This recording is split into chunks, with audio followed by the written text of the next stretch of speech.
Hola, sean todas y todos muy bienvenidos a Hablemos de tu Salud de UC Christus. Les habla Natalia Yáñez y en el episodio de hoy conversaremos sobre un tema muy relevante para la sociedad de nuestro país. Hablaremos sobre la salud mental y los cuidados que debemos tener de ella. Para hablar sobre este tema estamos con el doctor Pablo Toro, psiquiatra de nuestra red de salud. Le doy la bienvenida, doctor, y muchas gracias por su tiempo y por participar con nosotros. Hola Natalia, agradezco muchísimo la invitación de hablar de siempre salud mental como un tema importante y bueno, qué mejor momento ahora.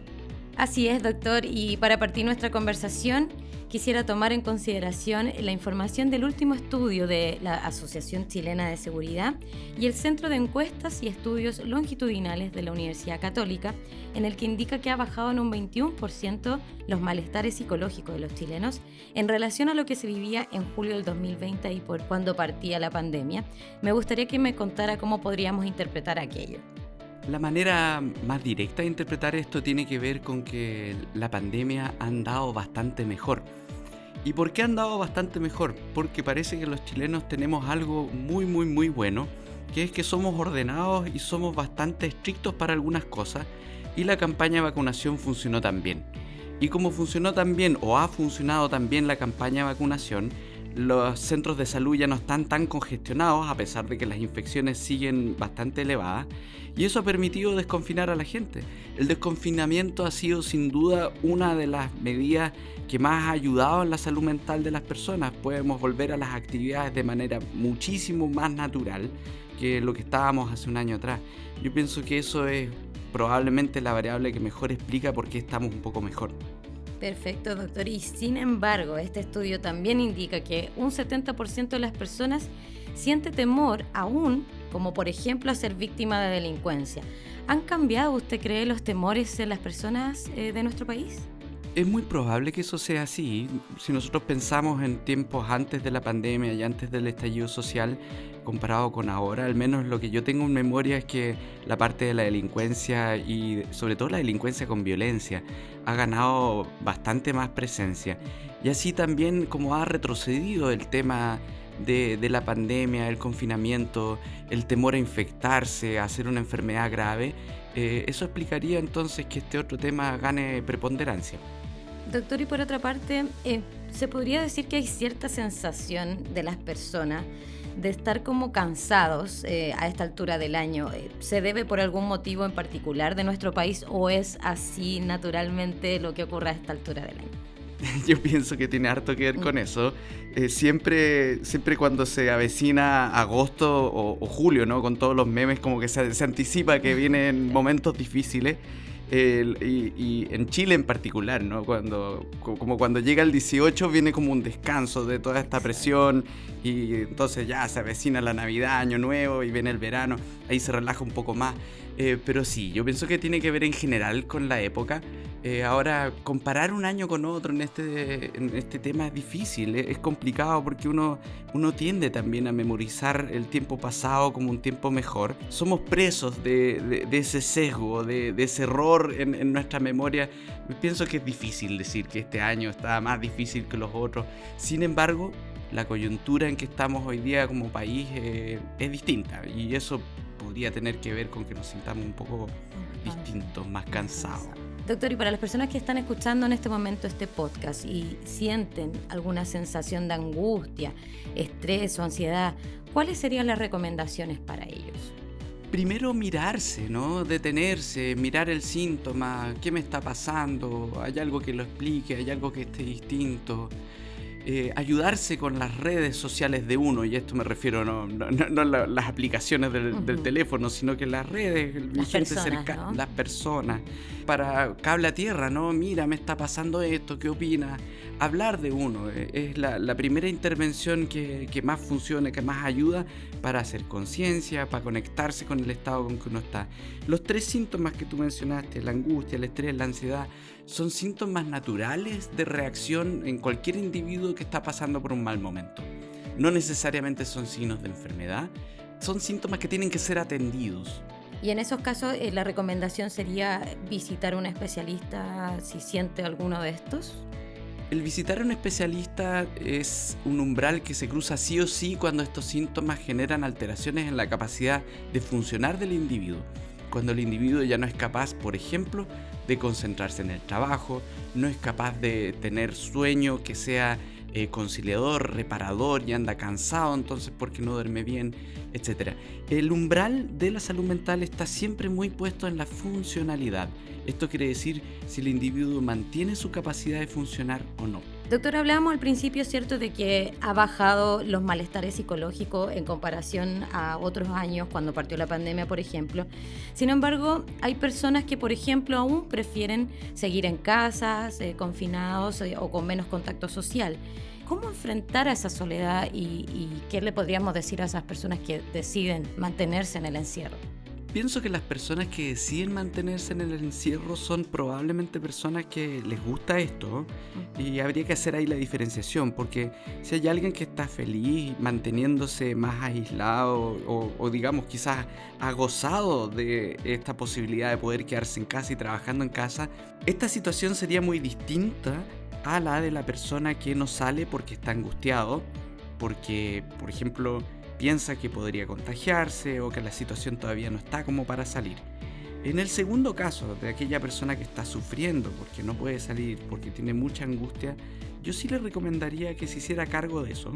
Por ejemplo, consultando en un centro de salud mental o dejándose también apoyar con su red de apoyo.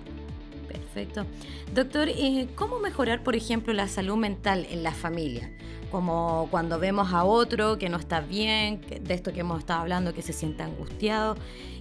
¿Cuáles son los consejos para el familiar? Lo primero, conversar. Hacerse cargo de la situación conversando, ayudándose de la opinión de los demás. Paso la recomendación de, cuando se están en estas situaciones de conversación, siempre tratar de establecer una escucha activa y sin juicio, para poder validar los sentimientos del otro, para poder acompañarlo en esto. Esa es la primera intervención y la más importante. Conversar de esto, de lo que nos está pasando. Y qué mejor espacio para hacer esto que en familia. Doctor, y cuando, por ejemplo, vemos que el otro está mal, ¿es bueno decirle, te veo que estás con una crisis, tienes que ir a un especialista? De todas maneras, pero pucha que hay que tener cuidado, porque nuestra temática está tan estigmatizada, Natalia. Es un problema. Uno utiliza muchas veces como ofensa el mandar a alguien donde el psiquiatra, donde el psicólogo. O estás con depresión, por ejemplo. Exacto. Nuestro campo, nuestra especialidad es la única en que los diagnósticos se utilizan para insultar a las personas, para estigmatizarlas. Y esa es una cosa aberrante que no existe en otras especialidades de la medicina. Entonces, cuando uno quiere ayudar a alguien, hay que tener bastante delicadeza para decirle que no está bien, o que nos parece que no está bien, y que sería pertinente pedir ayuda. Perfecto. Con relación al estado que pueden estar sintiendo algunas personas, quisiera tomar un último informe de Ipsos en donde se indica que el 53% de los chilenos se declara como una persona feliz o algo feliz. Esto está bajo el promedio mundial y nos ubicamos como el cuarto país con el porcentaje más bajo en este ámbito. ¿Cómo hacer que las personas mejoren en su felicidad o en su calidad de vida, si es que les pudiésemos entregar algún consejo? Es tan personal las cosas que a uno le hacen feliz, y la recomendación general puede sonar como una recomendación con una falta de empatía brutal. Por ejemplo, decir, bueno, tienen que hacer más cosas de las que les gusta hacer, tienen que mejorar su capacidad hedónica, de hedonismo, de disfrutar. ¿Por qué resulta poco empático? Porque, a la mayoría de los chilenos probablemente les encantaría hacer más cosas de placer y no son capaces porque el sistema no está organizado o sus vidas lamentablemente actualmente no dan como para que puedan hacer esto. La pregunta profunda tiene que ver con qué cosas nosotros como país podemos hacer para que exista una base de institución país que le permita a las personas entonces desarrollarse con más felicidad. Estamos hoy en Chile justamente discutiendo qué país es el que queremos, qué país es el que a nosotros nos permitiría estar más felices nosotros individualmente y más felices los unos con los otros. Es el momento entonces en que corresponde discutir y pensar cómo está nuestra jornada laboral, la calidad de nuestros trabajos, la implementación de espacios públicos para todos los chilenos para que puedan disfrutar en áreas verdes, juegos infantiles, piscinas públicas, acceso a las playas, a la comida rica, etc. Lo planteo como la parte profunda de la pregunta, porque ciertamente puede resultar muy poco empático simplemente decir, bueno, si tú no estás bien de salud mental, tienes que mejorar tu capacidad de disfrutar. Doctor, y en términos como, porque usted decía que es tan personal, ¿cierto? Pero hay ciertas acciones, como por ejemplo estilo de vida saludable o ciertas actividades que nos pudiesen ayudar también a sentirnos más felices, ¿no? Sin duda, hay algunas cosas que están muy estudiadas y muy validadas científicamente, como tiene que ver, por ejemplo, la actividad física. Si uno desarrolla actividad física 3 veces a la semana del tipo aeróbico, uno anda mucho mejor de salud mental que aquellos que no la hacen. Técnicas meditativas que hoy día se resumen en todo el concepto del mindfulness. La gente que sabe practicar el mindfulness y lo hace debidamente todos los días, tiene una salud mental mejor que aquellos que no lo hacen. Por último, la gente que tiene redes sociales más ampliadas, esto es, más personas cercanas con quienes juntarse, con quienes desarrollar una vida social activa, también son personas que tienen más salud mental que aquellos que tienen menos esto. Son muchas las variables que uno puede mejorar. Perfecto.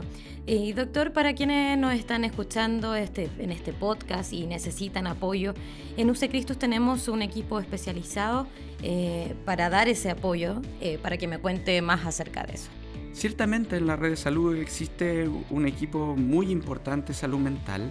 Esto desde el departamento de psiquiatría con no solamente médicos, médicas, psicólogas, psicólogos, terapeutas ocupacionales y etcétera, todo un equipo de salud mental implementado, sino que también desde la medicina general, y esto quiero recalcarlo, porque todo el grupo de personas que se dedican a la salud general, esto es, especialistas en medicina familiar, por ejemplo, tienen también una formación en salud mental lo suficiente para hacerse cargo de toda la atención primaria en salud mental.